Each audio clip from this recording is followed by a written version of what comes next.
What's going on, everybody? Welcome to the channel, World of Wrestling. Here today about Random Wrestling Talk, episode number 59. And also to discuss mainly just about the AEW Full Gear pay per view event that took place last night. And this is going to be a short and sweet live stream, unless I start getting some interaction here. This was a good pay-per-view. Well worth the money. $49.99. Well worth it. 100%. There wasn't really a bad match on this card all that much. The women, whatever. Julia Hart won the TBS women's title. A little shocking. Some people thought that Chris Statlander was going to retain the title, but she unfortunately did not. That went to Julia Hart. Julia Hart is the new TBS Women's Champion. I think that was a fantastic decision. I'm very happy with that. The Swerve Strickland and Hangman Page match was awesome. That was probably one of the best matches on the entire card for Full Gear last night. There was a lot of good matches too. Rachel Buck says, do you think Randy Orton will show up on Monday Night Raw tomorrow, or do you think he will wait until Saturday at Survivor Series? It will be until Saturday at Survivor Series. That's when I think Randy Orton will appear at the War Games match. That's the best thing that they could do. So, WWE related question there, Rachel Buck. But yes, Randy Orton will be at Survivor Series, but not on Monday Night Raw. I would not waste him on Monday Night Raw. So, yeah, I would just shock everyone with his appearance at the Survivor Series pay-per-view, making us question who it could be. And at that point, us just guessing, which we all know will be Randy Orton anyway. So that's just my personal view on that. Just to answer your question, Rachel Buck.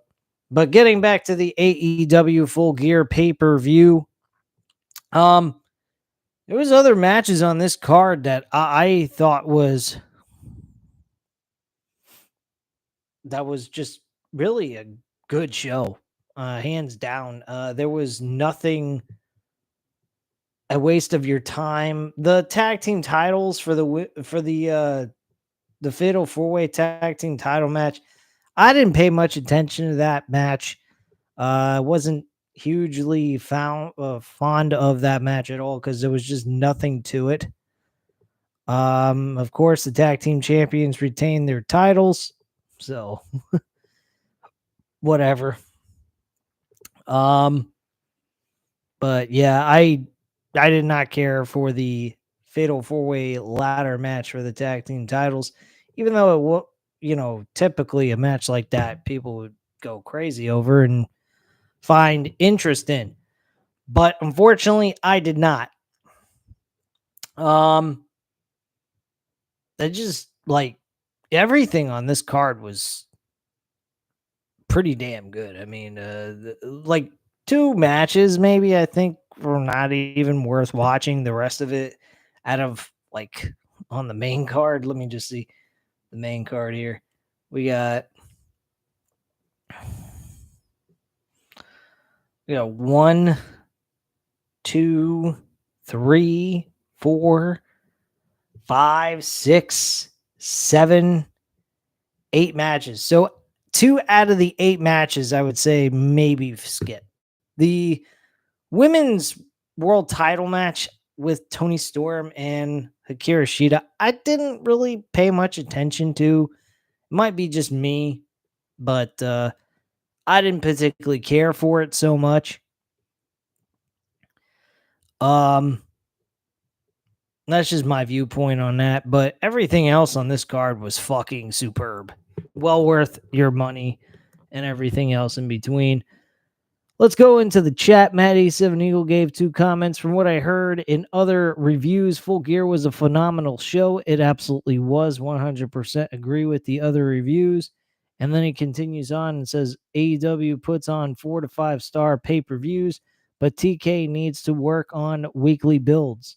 Absolutely agree with you on that one, Matt. I mean, these weekly shows have not been very effective for me. I have not been super intrigued except for the main event card of the main events and the important matches that they really focus on, which ain't much. It's about two or three important matches. Everything else is just thrown in there. Collision's not even worth watching anymore.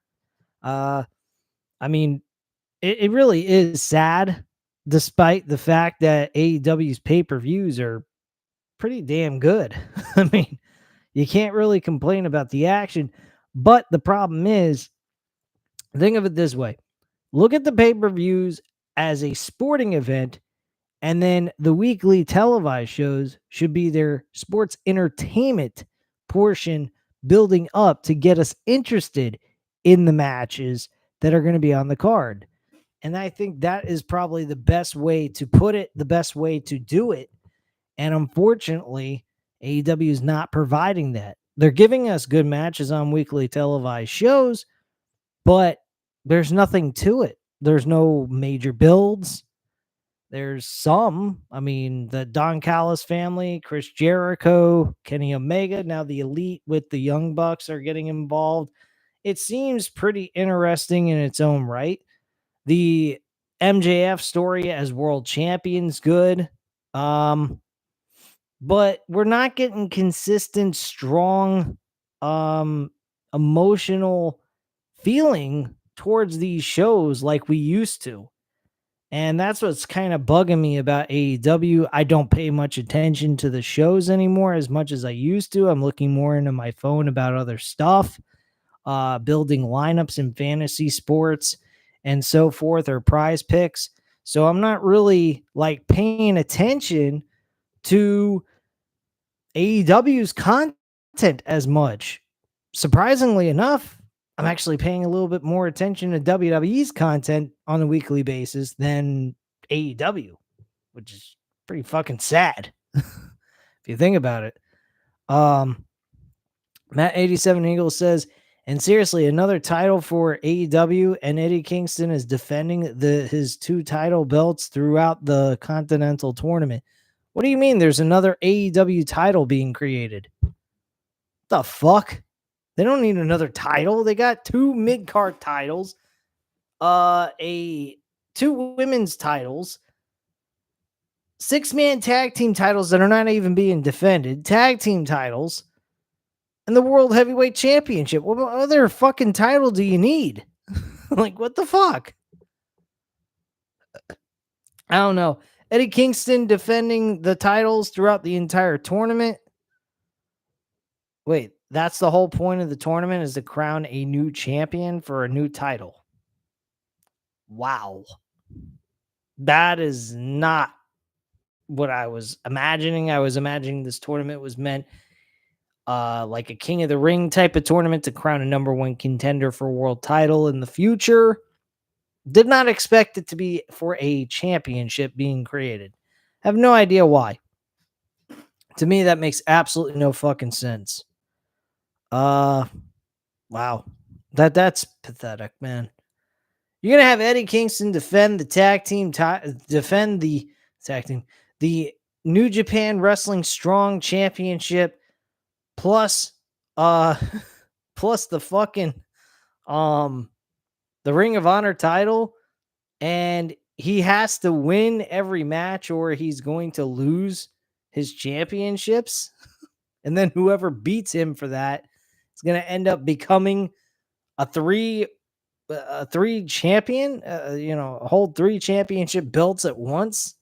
Like, what the fuck are we doing here? This is insane. The only thing you can say is Eddie Kingston's going to win the tournament. So I don't understand any of this nonsense. This is just crazy. Matt 87 Eagle says, so the winner will technically be a Triple Crown champion.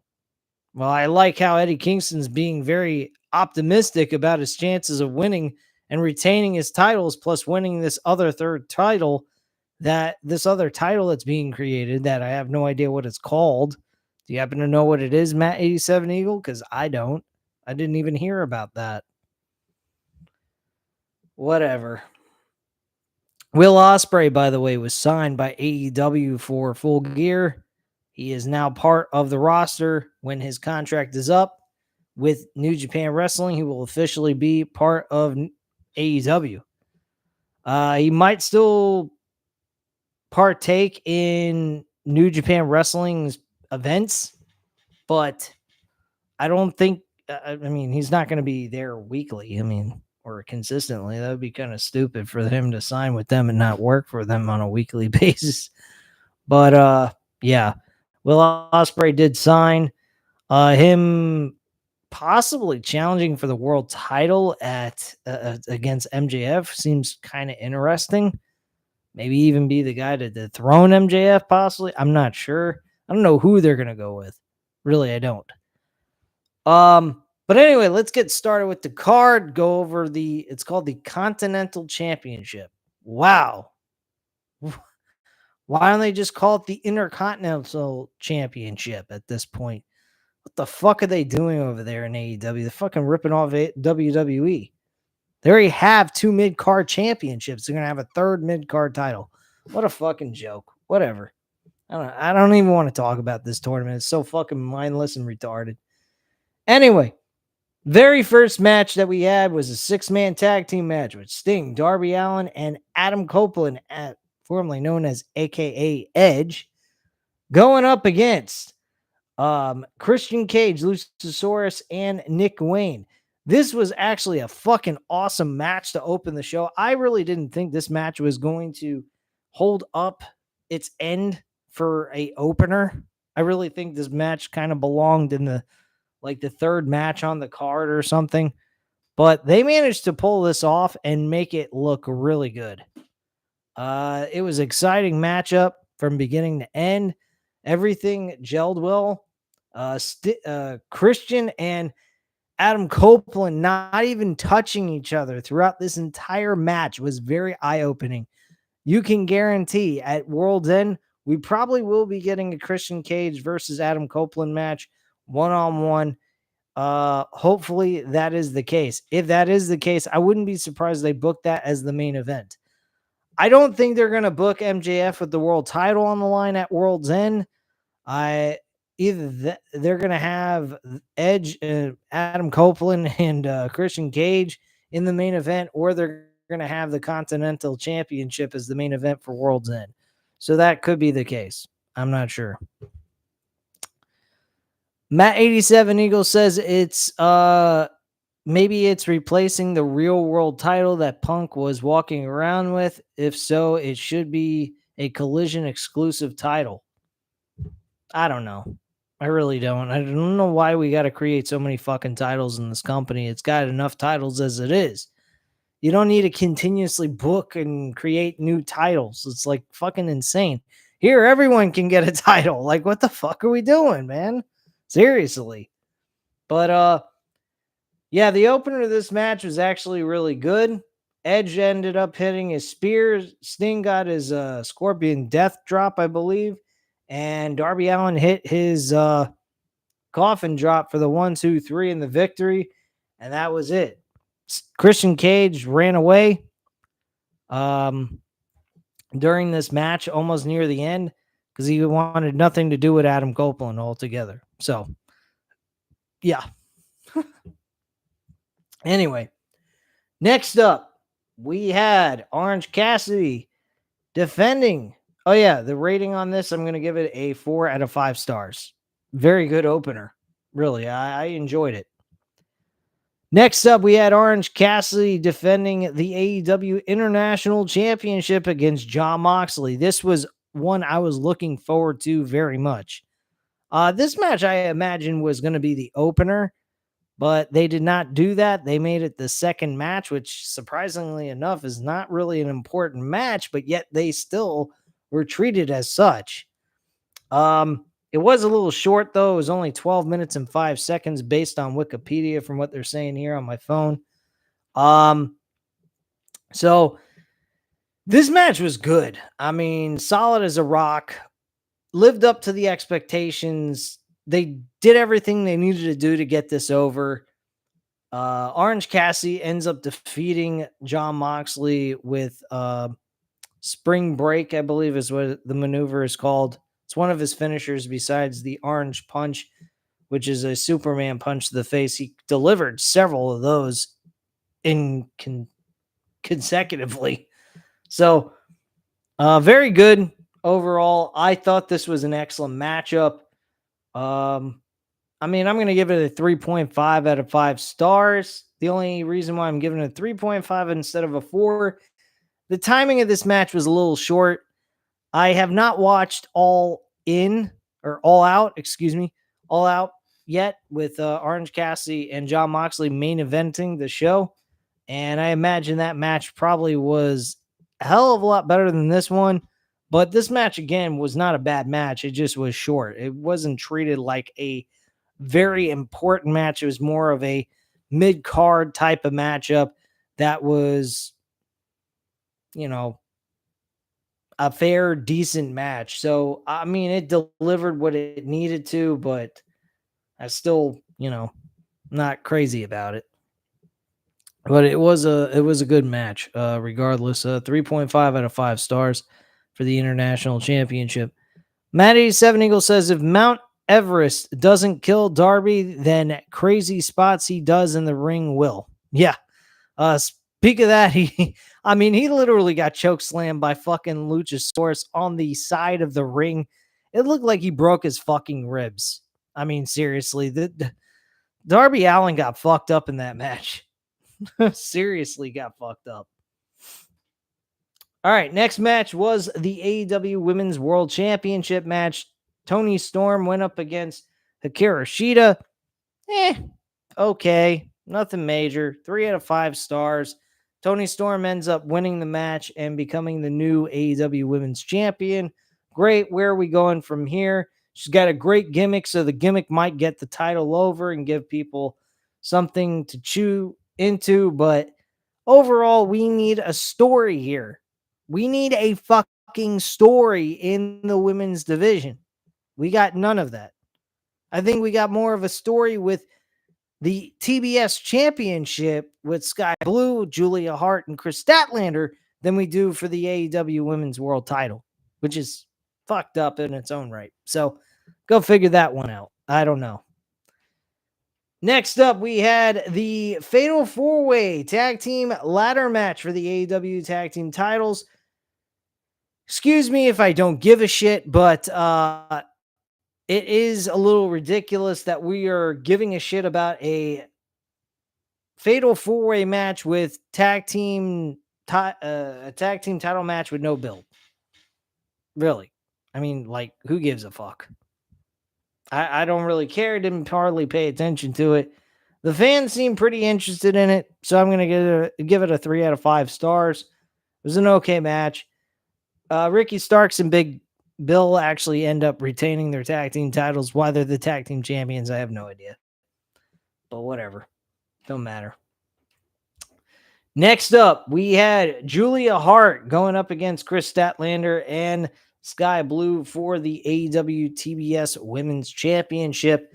This was awesome. I like this move. I think it was a bold move in my personal opinion. I think it was something that is going to pay off. I think Julia Hart has a gimmick that is going to make that championship worth something.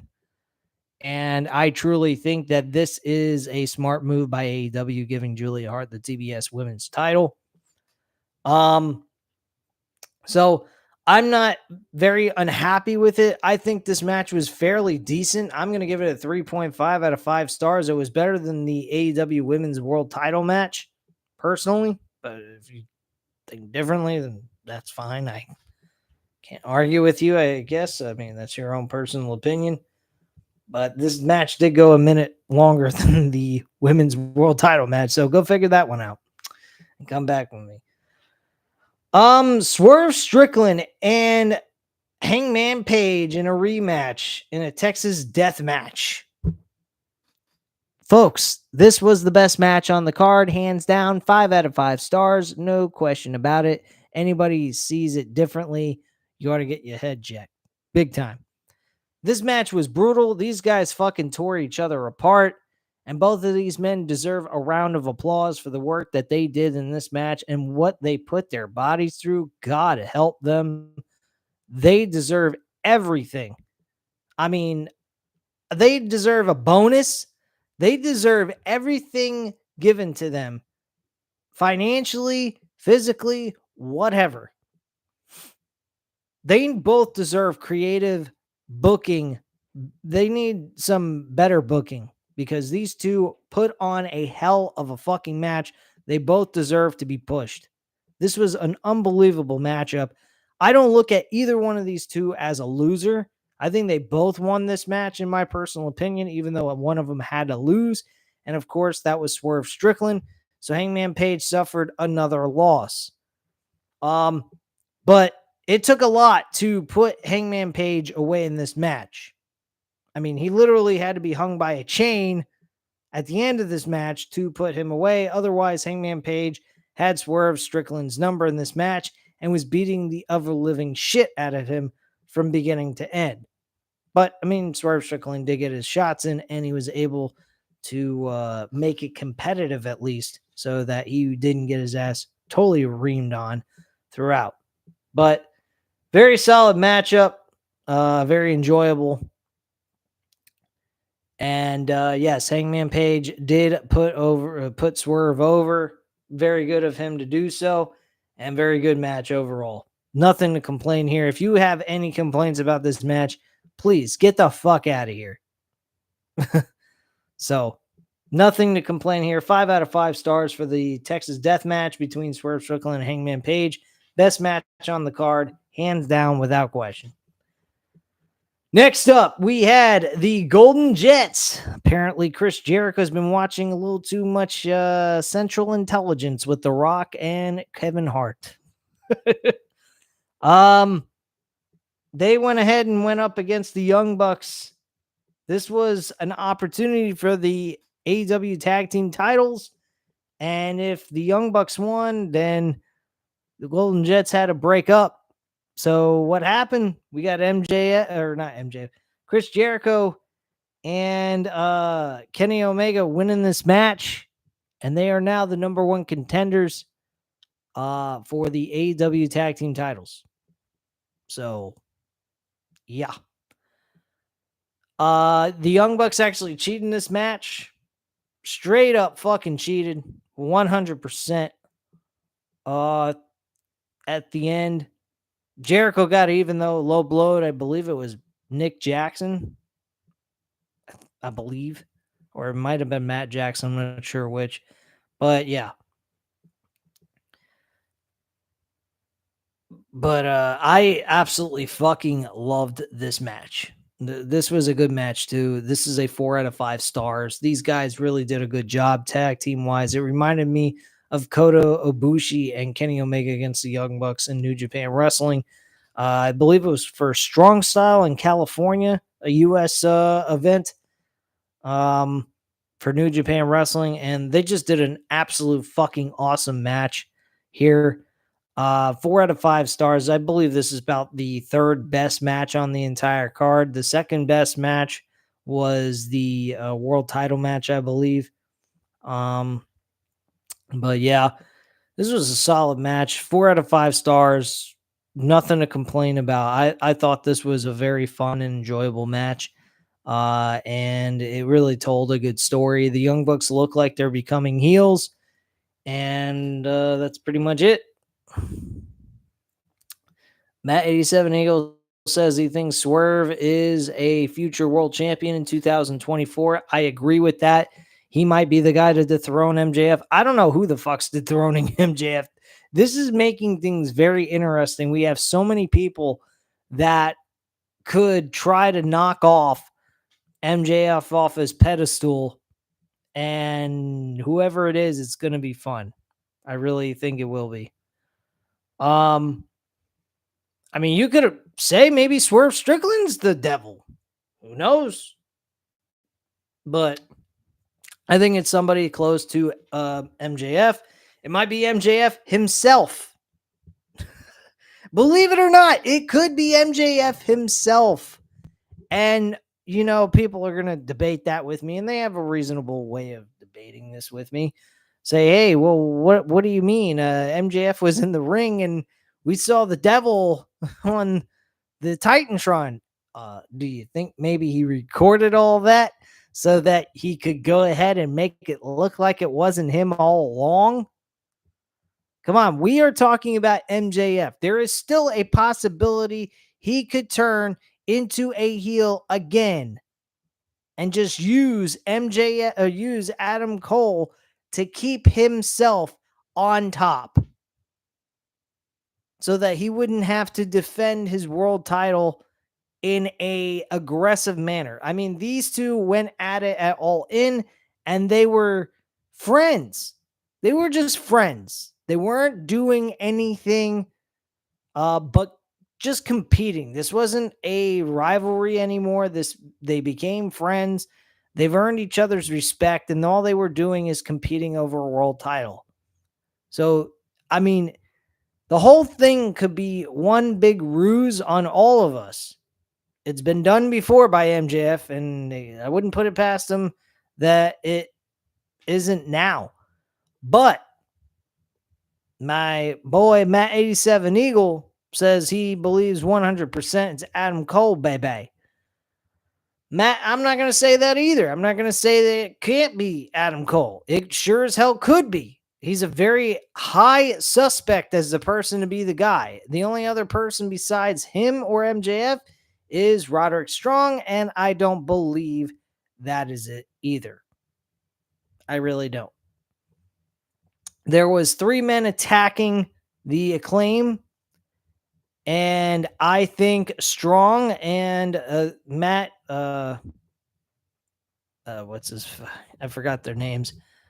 Matt Taven and his tag team partner, which I fucking forgot his name. Holy shit. But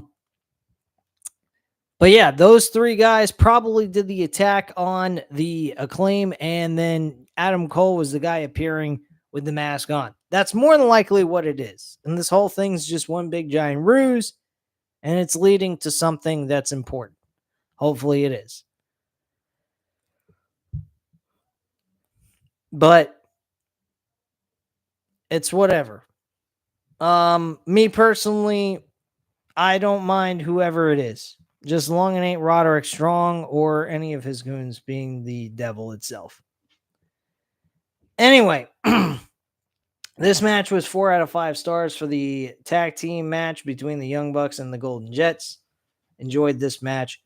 And then the main event for the AEW World Championship, MJF was actually injured going into this. He ended up having a knee problem caused by the Guns. And after defending the tag team titles with Samoa Joe from Ring of Honor, Matt 87 Eagle says, I mean, if Kyle O'Reilly's involved, then that's fine too. I don't think so. I don't think that's going to be the case at all. I really don't. But yeah, Adam Cole was actually given the nod to defend the title for MJF being sent to the hospital. And then MJF reenacting Dean Ambrose / Jon Moxley, as we know him now, came to the ring with an ambulance. So basically, he stole an ambulance. Should we not be concerned about this? Should this not be considered a crime? I mean, technically, he robbed a fucking public vehicle and drove it to the arena. Why? I have no idea. But this was totally insane. MJF came in, took his spot back, defended his title, went through all this overbooking bullshit, and still managed to win and retain the AEW World title with the entire Bullet Club Gold coming out and trying to fuck him over while Adam Cole watched. Now, there was some parts in this that made me really question, is Adam Cole trying to turn on MJF? At one point, Adam Cole looked like he was trying to hand deliver the Ring of Honor tag team title to uh, Jay White, but actually, he was trying to definitely go ahead and hit him upside the head with the title, but that did not work out so well. So Jay White was able to take the title, and that was that. Uh, then hit MJF with the championship across the skull. Tried to go for the pinfall, but was unsuccessful. Then the Dynamite Diamond Ring. He put the Dynamite Diamond Ring in the corner of the turnbuckle near Jay White. Jay White was close to the corner where he put the diamond ring at, and leaving MJF unable to grab that Dynamite Diamond Ring. Thankfully, it was countered. He managed to get the ring in his hand and whop Jay White in the face with it and get the pinfall for the 1-2-3 and the victory and walk away still the AEW World Champion. This match I'm going to say is a 4 out of 5 stars or 4.5 out of 5 stars. This was really entertaining, a little over the top, insane stuff, but still well worth your time to watch as the main event. It's not exactly the same type of match I was looking forward to. I was looking for a generic, normal, competitive matchup between these two, and eventually one of them was going to lose. Of course, I was leaning toward MJF, of course, but it kind of was fun in a way. I enjoyed it for what it was, but I knew it was just way too overbooked, too over the top, and just really insane shit. But it was fun nonetheless. 4.5 out of 5 stars. This event was about A minus, I'd say. Very solid, entertaining show from top to bottom, practically. Anyway, let me go over the comments by Matt87 Eagle, and we'll close up shop here and call it a night. He says MJF pulling a Stone Cold Steve Austin from the Royal Rumble 1991. No.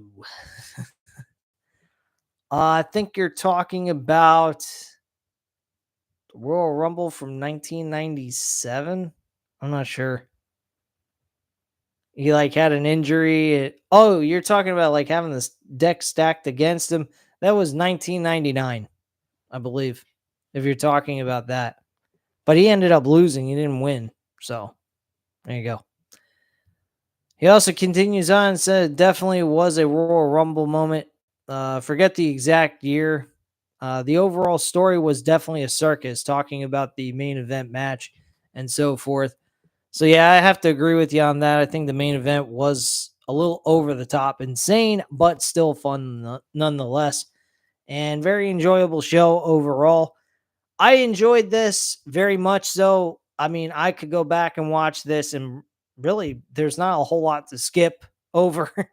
You're going to probably spend another 4 hours watching this over again if you wanted to watch it again. But it was fun. The one with Austin and Vince McMahon as number 1 and 2. Yeah, that was 1999 Royal Rumble. But anyway, guys, that is all I have to say at this time. Thank you very much for tuning in. If you enjoyed this review, please go ahead and hit the like button, hit the subscribe button if you're not already subscribed to the channel. Leave a comment down below. I'll definitely get back to you on that. Thank you guys very much for watching. And one other thing before we close up shop here, I will be covering SmackDown. I just never got a chance to do so. Friday was a little hectic for me, and I just never got around to watching the show. But I will be covering it either Monday night before I watch Raw, or I'll watch it Tuesday and give you the review on Tuesday along with the Raw episode from the night before and do it that way. I'm not sure yet, but you guys will find out one way or the other. Anyway, guys, again, I thank you for watching, and have a great night, guys. Bye.